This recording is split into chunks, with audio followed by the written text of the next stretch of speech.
നമസ്കാരം. പാട്ടുകളിലൂടെയും കഥകളിലൂടെയും ഒക്കെ നമ്മൾ പലയാവർത്തി കേട്ട് നമ്മുടെ മനസ്സിൽ ആഴത്തിൽ പതിഞ്ഞ ഒരു കഥ തന്നെയാകട്ടെ ഇതിഹാസ കഥകൾ ഇന്നത്തേത്. സ്കൂൾ കലോത്സവങ്ങളിലൊക്കെ പഴയിടം മോഹനൻ നമ്പൂതിരിയുടെ പാചകം നളന്റെ പാചകത്തിനൊപ്പം നിൽക്കൂ എന്നൊക്കെ പറഞ്ഞുകൊണ്ടൊരു വാഴ്ത്തുപാട്ടുകൾ നമ്മൾ കേട്ടിട്ടുണ്ട്. യഥാർത്ഥത്തിൽ ആരാണ് ഈ നളൻ? അതോടൊപ്പം തന്നെ നളദമയന്തി കഥയിലെ അരയന്നം പോലെ എന്നുള്ള പാട്ടിന്റെ വരികൾ നമ്മുടെ ഉള്ളിൽ പതിഞ്ഞു കിടപ്പുണ്ട്. അതേപോലെ തന്നെ സുന്ദരിയായ ദമയന്തിയുടെ വർണ്ണനകളൊക്കെ നമ്മുടെ കാതില് ആഴത്തില് പതിഞ്ഞു കിടപ്പുണ്ട്. നമ്മുടെ പുതിയ തലമുറയിലെ കുട്ടികൾക്കായിട്ട് മഹാഭാരതത്തിലെ വനപർവ്വത്തിൽ പറഞ്ഞിട്ടുള്ള നളന്റെയും ദമയന്തിയുടെയും കഥ നമുക്ക് കേട്ടു നോക്കാം. ഓക്കെ, ഇതറിയാത്തവർ പൂർണ്ണമായിട്ട് കാണണം കേട്ടോ, അറിയുന്നവരും കാണണം. കാരണം ഞാൻ പറയുന്നതിൽ ഏതെങ്കിലും ഭാഗമൊക്കെ വിട്ടുപോയിട്ടുണ്ടെങ്കിൽ അത് കമന്റിൽ കുറിക്കാൻ വേണ്ടിയിട്ട്. ഓക്കെ, പോകാൻ വീഡിയോയിലേക്ക്. ചൂതിൽ തോറ്റ യുധിഷ്ഠിര മഹാരാജാവ് അമ്മയോടും അനുജന്മാരോടും ഒത്ത് കാമ്യകവനത്തിൽ കഴിയവെയാണ് അർജുനൻ ദിവ്യാസ്ത്രങ്ങൾ നേടാനായിട്ട് ഇന്ദ്രലോകത്തേക്ക് യാത്ര തിരിക്കുന്നത്. പാണ്ഡവർ വലിയ വീരന്മാരൊക്കെ ആണെങ്കിലും വനവാസക്കാലം ഏൽപ്പിച്ച കഷ്ടതകൾ ചെറുതൊന്നുമല്ല. ഭീമന്റെയും അർജുനന്റെയും ആയുധ നൈപുണ്യം കൊണ്ടാണ് പല വിധത്തിലുള്ള പ്രതിസന്ധികളെയും അവർ അതിജീവിച്ചിട്ടുള്ളത്. അങ്ങനെയുള്ള അർജുനന്റെ അസാന്നിധ്യം യുധിഷ്ഠിര മഹാരാജാവിന് കുറച്ചൊന്നുമല്ല ദുഃഖവും ബുദ്ധിമുട്ടുകളും ഒക്കെ ഉണ്ടാക്കിയിട്ടുള്ളത്. എല്ലാവരുടെയും നന്മകൾ മാത്രം കാക്ഷിക്കുന്ന തനിക്കും അനുജന്മാർക്കും എന്തേ ഇത്രയധികം ദുഃഖം എന്നോർത്ത് പരിതപിക്കുന്ന യുധിഷ്ഠിര മഹാരാജാവിന്റെ അടുക്കിലേക്ക് ബൃഹദശ്വ മഹർഷി എത്തിച്ചേരുന്നു. തൻ്റെ അടുക്കിലെത്തിയ മഹർഷിയോട് എന്തുകൊണ്ടാണ് ഈ ഒരു അല്ലലിന്റെ കാരണമെന്ന് അന്വേഷിച്ച യുധിഷ്ഠിര മഹാരാജാവിനോട് ബൃഹദശ്വൻ പറഞ്ഞു, ഹേ മഹാരാജാവേ പാണ്ഡുപുത്ര, അങ്ങാണ് ഏറ്റവും കൂടുതൽ ദുഃഖം അനുഭവിക്കുന്നത് എന്ന് പറയുന്നത് ശരിയല്ല. അങ്ങയിലും കൂടുതൽ ദുഃഖം അനുഭവിച്ചിരുന്ന ഒരു രാജാവിനെ, ഇതിൽ കൂടുതൽ കഷ്ടതകളിലൂടെ കടന്നുപോയിട്ടുള്ള ഒരു രാജാവിന്റെ കഥ ഞാൻ പറഞ്ഞു തരാം. ഇത് പറഞ്ഞിട്ട് അദ്ദേഹം നളരാജാവിന്റെ കഥ പറഞ്ഞു തുടങ്ങി. നിഷധ രാജ്യത്തെ രാജാവായിരുന്ന വീരസേനന്റെ പുത്രനായിരുന്നു നളൻ എന്ന രാജകുമാരൻ. ധർമ്മകാര്യങ്ങളിൽ വളരെയധികം കീർത്തിമാനായിരുന്നു ആ കുമാരൻ. വില്ലാളി വീരനും പ്രജാക്ഷേമ തൽപരനുമായിരുന്ന അദ്ദേഹം രാജ്യം ഭരിക്കുന്ന ആ സമയത്ത് വിദർഭ രാജ്യം, തൊട്ടടുത്തുള്ള വിദർഭ രാജ്യം ഭരിച്ചിരുന്നത് ഭീമരാജാവ് എന്നുള്ള പ്രസിദ്ധനായ ഒരു രാജാവായിരുന്നു. അദ്ദേഹത്തിന് അനേക കാലങ്ങളായിട്ട് മക്കളുണ്ടായിരുന്നില്ല. ഏറെക്കാലത്തിന് ശേഷം അദ്ദേഹത്തിന് 4 സന്താനങ്ങൾ ജനിച്ചു. 3 കുമാരന്മാരും ഒരു കുമാരിയും. ആ കുമാരിയാണ് ദമയന്തി. സ്വഭാവ ഗുണത്തിൽ അദ്വിതീയായിരുന്ന അവള് സൗന്ദര്യത്തിലും ധർമ്മനിഷ്ഠയിലും മറ്റെല്ലാ കാര്യങ്ങളിലും തന്നെ ഇന്ദ്രപത്നിയോളം തന്നെ പോന്നവളായിരുന്നു എന്നാണ് മഹാഭാരതത്തിൽ പറഞ്ഞിട്ടുള്ളത്. അങ്ങനെ ശ്രീദേവിയെ പോലെ അഴകുള്ള ദമയന്തിയും പുരുഷകേസരിയായിട്ടുള്ള നളരാജാവും തമ്മിൽ കണ്ടിട്ടില്ല എങ്കിലും നളന്റെ ഗുണങ്ങളെപ്പറ്റി ദമയന്തിയും ദമയന്തിയുടെ ഗുണങ്ങളെപ്പറ്റി നളരാജാവും പരസ്പരം കേട്ടറിഞ്ഞിട്ട് അവർ തമ്മിലൊരു അനുരാഗം ജനിച്ചു. നളമഹാരാജാവിന് ദമയന്തിയുടെ രൂപലാവണ്യത്തെ കുറിച്ചുള്ള വർണ്ണനകളൊക്കെ കേട്ടിട്ട് ഇരിക്കപ്പുറത്ത് ഇല്ലാണ്ടായി എന്നാണ് പറയുന്നത്. അങ്ങനെ അദ്ദേഹം തന്റെ അന്തഃപുരത്തിനോട് ചേർന്നുള്ള ഉദ്യാനത്തിൽ ഇങ്ങനെ സമയം ചെലവഴിക്കുകയെ ഒരു കൂട്ടം സ്വർണ്ണവർണ്ണ ചിറകുള്ള അരയന്നങ്ങൾ അവിടെ വന്നിറങ്ങി. അരയന്നങ്ങളെ കണ്ട കൗതുകത്തില് അദ്ദേഹം അതിലൊന്നിനെ പിടിച്ചു.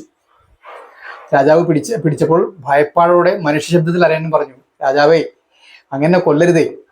എന്നെ കൊല്ലാതെ വിട്ടാൽ അങ്ങേക്ക് പ്രിയമുള്ളൊരു കാര്യം ഞാൻ ചെയ്യാം. ദമയന്തിയുടെ അടുക്കൽ ചെന്നിട്ട് അങ്ങേപ്പറ്റി ഞാൻ വാഴ്ത്താം. മറ്റൊരാളോടും പ്രിയം തോന്നാത്ത തരത്തിൽ, അവൾക്ക് മറ്റൊരാളോടും ഇഷ്ടം തോന്നാത്ത തരത്തിൽ അങ്ങയുടെ വാഴ്ത്തുപാട്ടുകൾ ഞാൻ ദമയന്തിയോട് പറയാം. ഇത് കേട്ടതും ആ ഹംസത്തെ നളമഹാരാജാവ് വിട്ടയച്ചു. അങ്ങനെ ഹംസങ്ങൾ വിദർഭ ലക്ഷ്യമാക്കി പറന്നു. അനേക കാലം പറന്നിട്ട് അവര് ദമയന്തിയുടെ ഉദ്യാനത്തിൽ ചെന്നിറങ്ങി. സുന്ദരിമാരായിട്ടുള്ള ഈ ഹംസങ്ങളെ കണ്ടിട്ട് രാജകുമാരിയും കൂട്ടുകാരും ഇവരെ പിടിക്കാനായിട്ട് ആഞ്ഞു. പക്ഷെ അവര് രാജകുമാരിക്ക് പിടി കൊടുത്തില്ല. രാജകുമാരിക്ക് പിടി കൊടുക്കാതെ അല്പദൂരം മാറിയിട്ട് അല്പം പിന്നാലെ ഓടിച്ചിട്ട് ഹംസ തിരിഞ്ഞു നിന്നുകൊണ്ട് പറഞ്ഞു, ഗന്ധർവ ദേവന്മാരിലും സുന്ദരനായിട്ടുള്ള നളരാജാവിന്റെ ചരിത്രത്തെക്കുറിച്ച്, ആ രാജാവിന്റെ കീർത്തിയെക്കുറിച്ച് ദമയന്തിയെ പറഞ്ഞു കേൾപ്പിച്ചു. ദമയന്തി നളരാജാവിന്റെ ഭാര്യ ആകേണ്ടവളാണെന്നും വിശിഷ്ടനും വിശിഷ്ടയും തമ്മിലുള്ള ബന്ധം എന്തുകൊണ്ടും ഉത്തമമാണെന്നും ഹംസം രാജകുമാരിയെ പറഞ്ഞു കേൾപ്പിച്ചിട്ട് അവളുടെ മനസ്സിൽ മോഹത്തിന്റെ തിരികൊളുത്തി. ഹംസം പറഞ്ഞ വാക്കുകൾ സ്വീകരിച്ച ദമയന്തി തന്നെ വിവാഹം ചെയ്യാനായിട്ട് നളനെ പ്രേരിപ്പിക്കണമെന്ന് ഹംസത്തെ പറഞ്ഞു ഏൽപ്പിച്ചു. ഹംസം അതേപോലെ തന്നെ ദമയന്തിയുടെ പ്രതികരണം എന്താണെന്നുള്ളത് കൃത്യമായിട്ട് നളരാജാവിനെ പറഞ്ഞ് ഏൽപ്പിക്കുകയും ചെയ്തു. അങ്ങനെ ദമയന്തിയുടെ സ്വയംവര പ്രഖ്യാപനം നടന്നു. ഭീമ മഹാരാജാവ് 4 വാർഡുമുള്ള രാജ്യങ്ങളിലെ എല്ലാ രാജാക്കന്മാർക്കും അതിന്റെ ക്ഷണപത്രിക അയച്ചു. ക്ഷണം ലഭിച്ച രാജാക്കന്മാരെല്ലാവരും തന്നെ വിദർഭത്തിൽ എത്തിച്ചേർന്നു. ആന, കുതിര, കാലാൾ തുടങ്ങിയവയുടെയൊക്കെ അകമ്പടിയോടെ എത്തിച്ചേർന്ന രാജാക്കന്മാരുടെ ആഗമനത്തിൽ ഭൂമണ്ഡലം നടുങ്ങിയെന്നാണ് ഈ ഒരു രംഗം മഹാഭാരതത്തിൽ വർണ്ണിച്ചിട്ടുള്ളത്. അങ്ങനെയാണ് പറയപ്പെട്ടിട്ടുള്ളത്. അങ്ങനെ വിദർഭയിൽ വന്നു ചേർന്ന എല്ലാ രാജാക്കന്മാരെയും ഭീമ മഹാരാജാവ് യഥാവിധി സ്വീകരിച്ചു, സ്വാഗതം ചെയ്തു. അവർക്ക് വേണ്ടുന്ന സൽക്കാരങ്ങളൊക്കെ നടത്തി അവരെ അതിഥി മന്ദിരത്തിൽ മാന്യമായിട്ട് പാർപ്പിച്ചു. ഈ അവസരത്തിൽ മറ്റൊരു സംഗതി കൂടി നടക്കുന്നുണ്ട് കേട്ടോ. ഈ സ്വയംവര പ്രഖ്യാപനം അതിനോട് അടുത്ത സമയത്ത് തന്നെ ദേവലോകത്തേക്ക് സുരമഹർഷിമാരുടെയും മറ്റ് സഞ്ചാരികളുടെയും ഒക്കെ ഒരു സന്ദർശനം നടക്കേണ്ടത്. അത് ഇടവിട്ടിങ്ങനെ സംഭവിച്ചുകൊണ്ടിരിക്കുന്ന സംഗതികളാണ്. ഇവരിങ്ങനെ ലോകം ചുറ്റി സഞ്ചരിക്കുന്നവരാണ്. അപ്പോൾ അവരവിടെ ചെന്ന് കഴിഞ്ഞപ്പോൾ ഈ മഹർഷിമാരിൽ നിന്ന് വിദർഭ രാജ്യത്ത് ദമയന്തി രാജ്ഞിയുടെ സ്വയംവര പ്രഖ്യാപനം നടന്നെന്നും സ്വയംവരത്തിൽ പങ്കെടുക്കാനായിട്ട് നിരവധി രാജാക്കന്മാരവിടെ ചെന്നിട്ടുണ്ടെന്നുള്ള വാർത്തകൾ ദേവലോകത്ത് അറിഞ്ഞു. ഈ ഒരു വാർത്ത കേട്ടപ്പോൾ അഗ്നിയും വരുണനും ഒക്കെ ഉൾപ്പെടെയുള്ള അഷ്ടദിക്പാലകർ അവർക്കെല്ലാവർക്കും, ആ ഒരു ദേവന്മാർക്ക് എല്ലാവർക്കും ഈ ഒരു സ്വയംവരത്തിൽ പങ്കുകൊള്ളുന്നൊരു മോഹം ഉദിച്ചു. അവിടെ തന്നെ അവർ തങ്ങളുടെ അനുചരന്മാരോടൊത്ത് താന്താങ്ങളുടെ വാഹനങ്ങളിൽ കയറിയിട്ട് വിദർഭയ്ക്ക് യാത്ര തിരിച്ചു. യാത്രാമധ്യേ ദേവകൾ നളനെ കാണാനിട വന്നു. അദ്ദേഹത്തിന്റെ നളമഹാരാജാവിന്റെ അഴകും പ്രൗഢിയും ഒക്കെ കണ്ടിട്ട് ദേവന്മാർ ശരിക്കും ഇളിഭരായി എന്ന് തന്നെ പറയാം. അവർ തങ്ങളുടെ യാത്രയുടെ ഉദ്ദേശം തന്നെ വേണ്ടെന്ന് വെച്ചാലോ എന്നുവരെ ആലോചിച്ചു. എന്തിനും ഒരു പരിഹാരം ഉണ്ടല്ലോ. ദേവന്മാർ അവരുടെ പ്ലാൻ ബി പുറത്തെടുത്തു. അവർ നളമഹാരാജാവിനെ തടഞ്ഞിട്ട് പറഞ്ഞു, ഹേ നിഷധ രാജാവേ, അങ്ങ് ഞങ്ങളുടെ ദൂതനായൊന്ന് ഞങ്ങളെ സഹായിക്കണം. ഇത് കേട്ട് കഴിഞ്ഞപ്പോൾ നളന് പെട്ടെന്ന് കാര്യം പിടിയിട്ടില്ല. ഈ വന്നിരിക്കുന്നവർ ആരൊക്കെയാണെന്ന് പോലും അറിയാതെ അദ്ദേഹം കാര്യം തിരക്കി. അദ്ദേഹത്തോട് ഇന്ദ്രദേവൻ പറഞ്ഞു, ഞങ്ങൾ ദേവന്മാരാണെന്നും ദമയന്തി സ്വയംവരത്തിൽ പങ്കെടുക്കാനായിട്ട് പോവുകയാണെന്നും ദേവന്മാർ സ്വയംവരത്തിൽ പങ്കെടുക്കുന്നുണ്ടെന്നും അവരിൽ ഒരാളെ ദമയന്തി ഭരിക്കണമെന്ന് ദമയന്തിയോട് നളൻ പറയണമെന്നുമാണ് അവരുടെ ആവശ്യം. എങ്ങനെയുണ്ട് ദേവന്മാരുടെ പ്ലാൻ ബി? നളൻ ശരിക്കും പെട്ടു. ഒരു 8ന്റെ പണി തന്നെ ആയിപ്പോയി നളന്. ദമയന്തിയുടെ കാമുകരായ നളമഹാരാജാവ് സ്വയംവരത്തിൽ പങ്കെടുക്കാൻ പോകുന്നു. ആ നളമഹാരാജാവിനെ കൊണ്ട് ദമയന്തിയോട് ദേവകളെ വിവാഹം ചെയ്യണമെന്ന് പറയിക്കുന്നു. ഇപ്പോൾ കേരളത്തിൽ നടക്കുന്ന രാഷ്ട്രീയ സാഹചര്യങ്ങളുമായിട്ട് ഇതിനൊരു സാമ്യമുണ്ട്. കാര്യം മനസ്സിലായവരൊന്ന് കമന്റ് ചെയ്യട്ടോ. കാര്യം കേൾക്കുന്നതിന് മുൻപേ ദേവന്മാരുടെ ദൂതനാകാമെന്ന് സമ്മതിച്ച നളൻ യഥാർത്ഥത്തിലുള്ള കാര്യം കേട്ടു കഴിഞ്ഞപ്പോൾ ശരിക്കും ധർമ്മസങ്കടത്തിലായി. തന്റെ കാമുകയെ മറ്റൊരാൾക്ക് പ്രപ്പോസ് ചെയ്യേണ്ടുന്ന ഗതികേടെന്നൊക്കെ പറയില്ലേ, അതുപോലൊരു ധർമ്മസങ്കടത്തിലായി നളൻ. ഒടുവിൽ കൊടുത്ത വാക്ക് പാലിക്കാനായി തന്റെ ആഗ്രഹം ഉള്ളിലടക്കി നളമഹാരാജാവ് അന്തഃപുരത്തിൽ കടന്നു. ദമയന്തിയുടെ അന്തഃപുരത്തിൽ കടന്നു. കനത്ത കാവൽ മറികടന്ന് അന്തഃപുരത്തിൽ കടന്ന നളമഹാരാജാവിനെ ആദ്യം ദമയന്തിക്ക് മനസ്സിലായില്ല. പിന്നെ ആളെ തിരിച്ചറിഞ്ഞപ്പോൾ ആശ്ചര്യപൂർവ്വം നിൽക്കുന്ന ദമയന്തിയുടെ അടുക്കൽ താൻ എന്തിനാണ് വന്നത് എന്നുള്ള കാര്യം മഹാരാജാവ് പറഞ്ഞു. ദേവകളുടെ ദൂതനായിട്ടാണ് താൻ വന്നിട്ടുള്ളതെന്നും സ്വയംവരത്തില് ദേവകൾ പങ്കെടുക്കാൻ ഉദ്ദേശിക്കുന്ന കാര്യവും അപ്പോൾ അവരിൽ ആരെങ്കിലും ദമയന്തി ഭരിക്കണമെന്നും നളൻ നിർദ്ദേശിച്ചു. ഇത് കേട്ട ദമയന്തി മനസ്സുകൊണ്ട് ദേവന്മാരെ വന്ദിച്ചിട്ട് നളനോടായി പറഞ്ഞു, ഹംസത്തിന്റെ വാക്ക് കേട്ടതിൽ പിന്നെ അങ്ങേ ഞാൻ മനസ്സാ വരിച്ചു കഴിഞ്ഞു. മറ്റൊരാളെ എനിക്ക് ചിന്തിക്കാൻ കൂടി കഴിയില്ല. അങ്ങനെ വരുന്ന പക്ഷം ജീവത്യാഗമായിരിക്കും ഫലം. ഈ ഒരു കാര്യത്തിന് ദമയന്തി തന്നെ ഒരു പരിഹാരവും കണ്ടുപിടിച്ചു. സ്വയംവര സഭയിൽ ദേവന്മാരോ മറ്റു രാജാക്കന്മാരോ ആര് വേണമെങ്കിലും ഇരുന്നോട്ടെ, പക്ഷെ ഞാൻ എൻ്റെ ഇഷ്ടപ്രകാരം അങ്ങേ ഭരിക്കുന്നതിൽ എന്താണ് തെറ്റുള്ളത്? അങ്ങോട്ട് തെറ്റുകാരനാവുന്നുമില്ല. തുടർന്ന് ദേവന്മാരുടെ അടുക്കൽ വന്ന നളമഹാരാജാവ് എല്ലാ വിവരങ്ങളും വരെ ധരിപ്പിച്ചു. ദേവന്മാർ പറഞ്ഞത് പ്രകാരം ദമയന്തിയോട് പറഞ്ഞിട്ടും അവൾ നളമഹാരാജാവിനെ തന്നെയാണ് വർണ്ണമാല്യം ചാർത്താനായിട്ട് ആഗ്രഹിച്ചിരിക്കുന്നത് എന്നുള്ള കാര്യം അവരോട് പറഞ്ഞു. ഒടുവിൽ ആ ദിവസം വന്നെത്തി. സ്വയംവര ദിവസത്തിൽ പ്രൗഢിയോടെയുള്ള സദസ്സിൽ രാജാക്കന്മാരും ദേവന്മാരും ഒക്കെ അണിനിരുന്നിട്ടുള്ള പ്രൗഢ സദസ്സിൽ വർണ്ണമാല്യവുമായിട്ട് സുന്ദരി രത്നം ദമയന്തി അകത്തേക്ക് കടന്നു വന്നു. ഇനിയാണ് ദേവന്മാരുടെ പ്ലാൻ സി നമ്മൾ കാണാൻ പോകുന്നത്. അതെന്താണെന്നോ, ഈ ഒരു സഭയില് നളമഹാരാജാവിനെ പ്രതീക്ഷിച്ച് നളമഹാരാജാവിന്റെ കഴുത്തില് വർണ്ണമാല്യം ചാർത്താനായിട്ട് ആഗ്രഹിച്ച് കടന്നു വന്ന ദമയന്തിയുടെ മുന്നിൽ നളമഹാരാജാവിന്റെ ഒരു കൂട്ടമാണ് ഉണ്ടായിരുന്നത്, ഒന്നിൽ കൂടുതൽ നളമഹാരാജാവ്. അതെങ്ങനെയാ സംഭവിച്ചേ? നളമഹാരാജാവിനോട് ചേർന്ന് നിന്നിട്ട് ഈ ദേവകള് നളമഹാരാജാവിന്റെ രൂപം കൈക്കൊണ്ടുകൊണ്ട് ഇരുന്നു എന്നുള്ളതാണ്. ദമയന്തി നോക്കിയപ്പോൾ ആകെ അത്ഭുതപ്പെട്ടു. കാരണം ആൾക്ക് തിരിച്ചറിയാൻ പറ്റുന്നില്ല ഏതാണ് യഥാർത്ഥത്തിലുള്ള നിഷധ രാജാവ് എന്നുള്ളത്. അവൾക്ക് തിരിച്ചറിയാൻ പറ്റുന്നില്ല. ഒടുവിൽ ഗത്യന്തരമില്ലാതെ അവള് ദേവകളെ തന്നെ വിളിച്ച് പ്രാർത്ഥിച്ചു.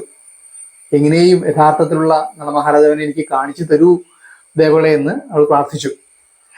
ആത്മാർത്ഥമായിട്ടുള്ള അവളുടെ പ്രാർത്ഥന കേട്ടിട്ട് ദേവകള് മനസ്സലിഞ്ഞിട്ട് യഥാർത്ഥത്തിലുള്ള നിഷധ രാജാവിനെ, നളമഹാരാജാവിനെ എങ്ങനെ തിരിച്ചറിയാമെന്നതിനെ കുറിച്ചുള്ള അടയാളങ്ങൾ വധുവിന്റെ മനസ്സിൽ, ഇവളുടെ മനസ്സിൽ തോന്നിപ്പിച്ചു. വിയർപ്പ് പൊടിയാതെയും കണ്ണിമ വെട്ടാതെയും ഭൂമിയിൽ കാൽ തൊടാതെയും ഇരിക്കുന്നവർ ദേവന്മാരാണെന്ന് ദമയന്തിക്ക് വ്യക്തമായി. അങ്ങനെ ദേവകളുടെ അനുഗ്രഹത്തോടെ ദമയന്തി നളമഹാരാജാവിന്റെ കഴുത്തിൽ തന്നെ വർണ്ണമാല്യം ചാർത്തി. ദമ്പതിമാർ ഇരുവരും ദേവകളുടെ അനുഗ്രഹം വാങ്ങുകയും ചെയ്തു. അങ്ങനെ ദമയന്തി സ്വയംവരം കഴിഞ്ഞ് ഇന്ദ്രനും കൂട്ടരും ദേവലോകത്തേക്ക് മടങ്ങവേ ദ്വാപരനും കലിയും കൂടി വഴിക്ക് വരുന്നത് കണ്ടു. കലിയെ കണ്ട ഇന്ദ്രൻ ചോദിച്ചു, എടോ കലി, നീ ദ്വാപരനെയും കൂട്ടി എങ്ങോട്ടാണ് പോകുന്നത്? ഞാൻ ദമയന്തി ആഗ്രഹിച്ചിട്ട് അവളുടെ സ്വയംവരത്തിനായി പോവുകയാണ്. ഇത് കേട്ട ഇന്ദ്രന് ചിരി വന്നു. അതിന് സ്വയംവരം കഴിഞ്ഞുവല്ലോ, അവൾ നളമഹാരാജാവിനെ വേൾക്കുകയും ചെയ്തുവല്ലോ. ഇത് കേട്ടതും കലിക്ക് കലിയിളകി. എന്താ കാര്യം എന്ന് വെച്ചിട്ടുണ്ടെങ്കിൽ ഇത്രയും ദേവന്മാരുണ്ടായിട്ടും കേവലം ഒരു മനുഷ്യനെ അവൾ ഭരിച്ചെന്നോ?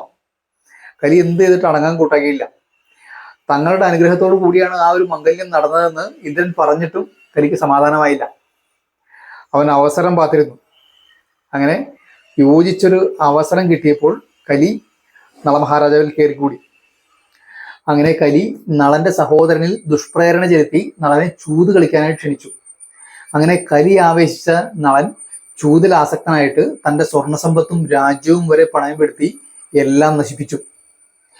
മഹാരാജാവിന് വഴിതെറ്റുന്നതെന്ന് കണ്ട ദമയന്തി തന്റെ 2 മക്കളെയും വാർഷ്ണേയൻ എന്നൊരു സൂതന്റെ കൂടെ വിദർഭ രാജ്യത്തേക്ക് കൊണ്ടുവന്നാക്കി. ഏറ്റവും ഒടുവിൽ സർവ്വസമ്പത്തും നഷ്ടപ്പെട്ട നളമഹാരാജാവ് കേവലം ഒറ്റ വസ്ത്രം മാത്രം ഉടുത്ത് തന്റെ ഭാര്യയോടൊന്നിച്ച് വനത്തിലേക്ക് യാത്രയായി. ഘോര വനത്തിൽ അലഞ്ഞു തിരിഞ്ഞ അവര് ഒരു വഴിയമ്പലം കണ്ടു. അലഞ്ഞു ക്ഷീണിച്ച അവര് തളർന്ന് അവിടെ കിടന്ന് ഉറങ്ങിപ്പോയി. പക്ഷെ നളന്റെ ഉറക്കം അധികം നീണ്ടില്ല. രാജ്യം നഷ്ടപ്പെട്ട ചിന്തകള്, സുഹൃത്തുക്കൾ നഷ്ടപ്പെട്ട ചിന്തകള്, തന്നെ വിശ്വസിച്ച് തൻ്റെ കൂടെ പോകുന്ന തൻ്റെ രാജ്ഞി, ആ രാജ്ഞിയുടെ അവസ്ഥ, തൻ്റെ കുഞ്ഞുങ്ങള് എല്ലാം കൂടി നളനൊരു വല്ലാത്തൊരവസ്ഥയിലായി തീർന്നു. ഇതിന്റെ പര്യവസാനം എന്തായിരുന്നു വെച്ചിട്ടുണ്ടെങ്കിൽ ഈ ഇതെല്ലാം കൂടി ഒന്നിച്ച് ചിന്തിച്ചിട്ട് നളനൊരു ഭ്രാന്തമായ ഒരു അവസ്ഥയിലേക്ക് എത്തിയെന്ന് തന്നെ വേണമെങ്കിൽ പറയാം.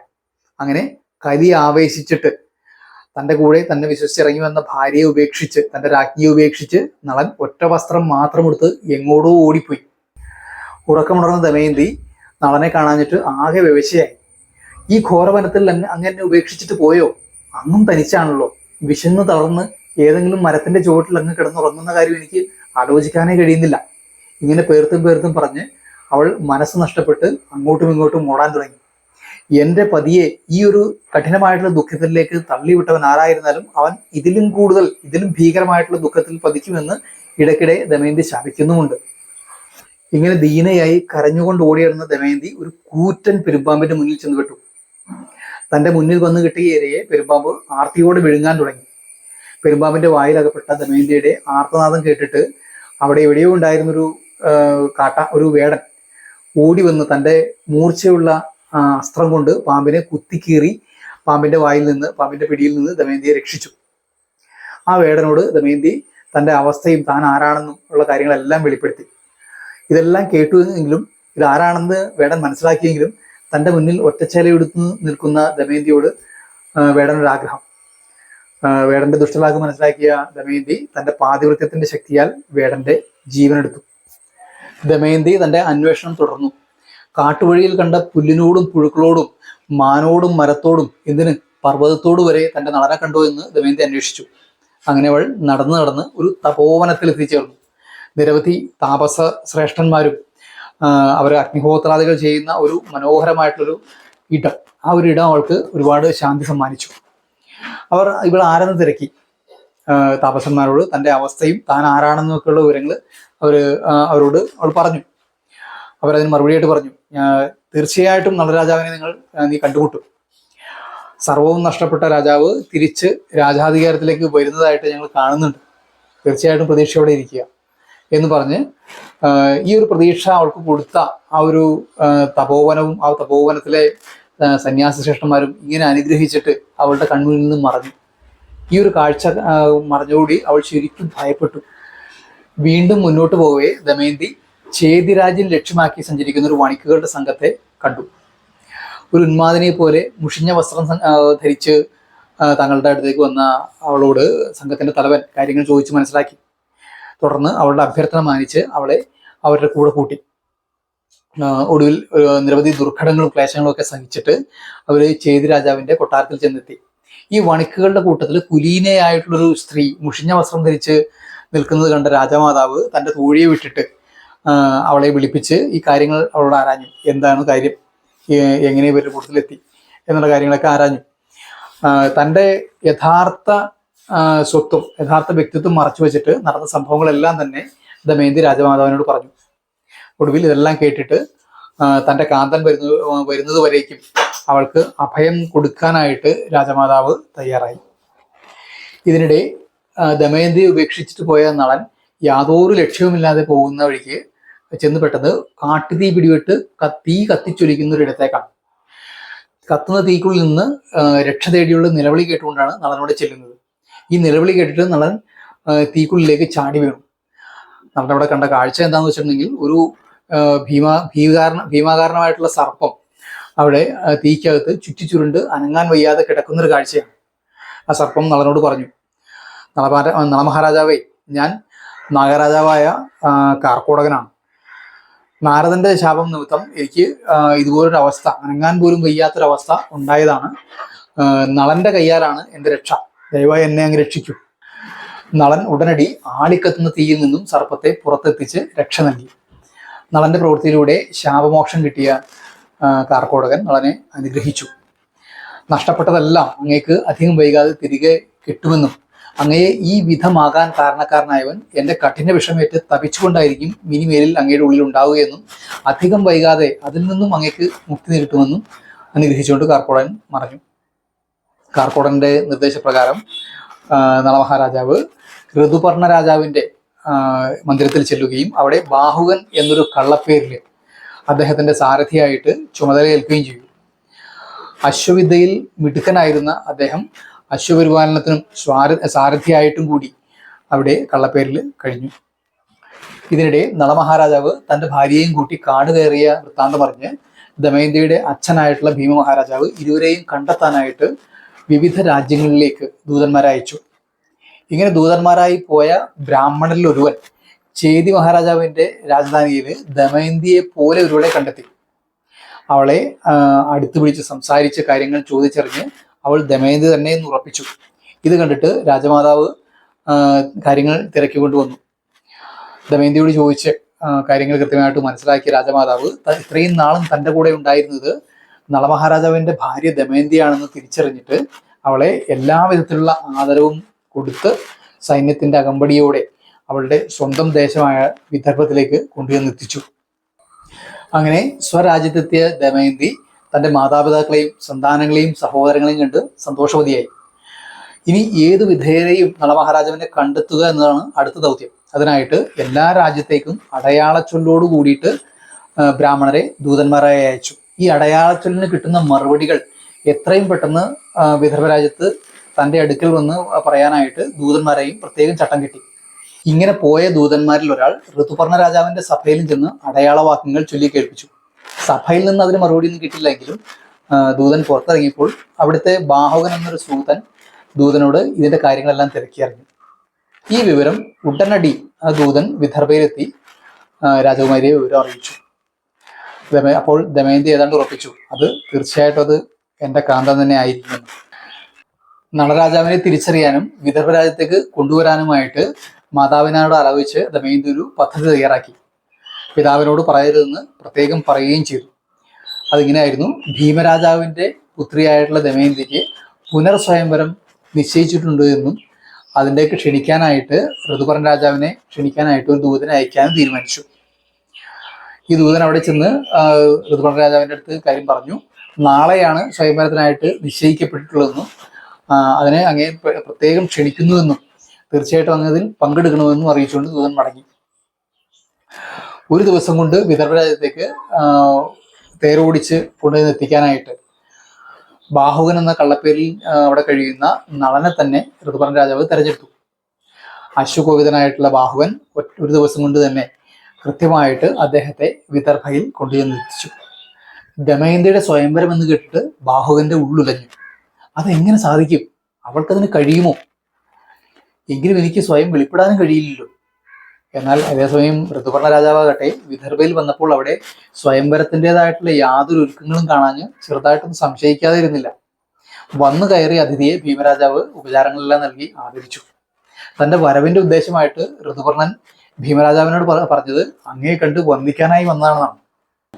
ഋതുപർണ രാജാവിന്റെ വരവും മറ്റും ദമയന്തി മാളിക മുകളിൽ നിന്ന് കാണുന്നുണ്ടായിരുന്നു. അവളൊരു ദൂതിയെ താഴേക്ക് അയച്ചു. ഈ ദൂതി താഴേക്ക് എന്നിട്ട് ബാഹുവിനോട് പറഞ്ഞു, അന്ന് ഋതുപർണ രാജാവിന്റെ കൊട്ടാരത്തിൽ വെച്ച് വിദർഭയിൽ നിന്ന് എത്തിയ ദൂതൻ ചൊല്ലിയ അടയാള വാക്കിന് അന്ന് പറഞ്ഞ മറുപടി ഒന്നുകൂടി പറയാനായിട്ട് ആവശ്യപ്പെട്ടു. ബാഹുവൻ ആ മറുപടി ഒന്നുകൂടി പറഞ്ഞു. അത് പറയവേ പലവട്ടം അദ്ദേഹം തേങ്ങി. ഈ വിവരം ദൂതിയിൽ നിന്നും കേട്ടറിഞ്ഞ ദമയന്തി എല്ലാ കാര്യങ്ങളും തന്റെ മാതാപിതാക്കളുമായിട്ട് പങ്കുവച്ചു. ഭീമരാജാവിന്റെ അനുവാദത്തോടെ അവൾ താൻ വസിക്കുന്ന അന്തഃപുരത്തിലേക്ക് നളരാജാവിനെ പ്രവേശിപ്പിച്ചു. ഏറെ നാളുകൾക്ക് ശേഷം നേരിൽ കണ്ട ഇരുവരും തീവ്രമായിട്ടുള്ള ദുഃഖത്താൽ കണ്ണീരിട്ടു. ഹേ ബാഹുക, ധർമ്മജ്ഞനായ അങ്ങ് മുമ്പെങ്ങാനും ഉറങ്ങുന്ന പെണ്ണിനെ കാട്ടിൽ ഉപേക്ഷിച്ചത് നളനെ കാണുകയുണ്ടായോ? നളനല്ലാതെ മറ്റാരെങ്കിലും ഇങ്ങനെ ഒരു പ്രവൃത്തി ചെയ്തതായിട്ട് കേട്ടിട്ടുണ്ടോ? ദേവകളെ ഉപേക്ഷിച്ച് നളനെ മംഗല്യം ചെയ്ത എന്നെ ഉപേക്ഷിച്ചപ്പോൾ സത്യം എവിടെ പോയി? ഇതെല്ലാം ചോദിച്ചപ്പോൾ അവളുടെ കണ്ണിൽ നിന്നും, ദമയന്തിയുടെ കണ്ണിൽ നിന്നും കണ്ണീർ ധാരധാരയായിട്ട് ഒഴുകി.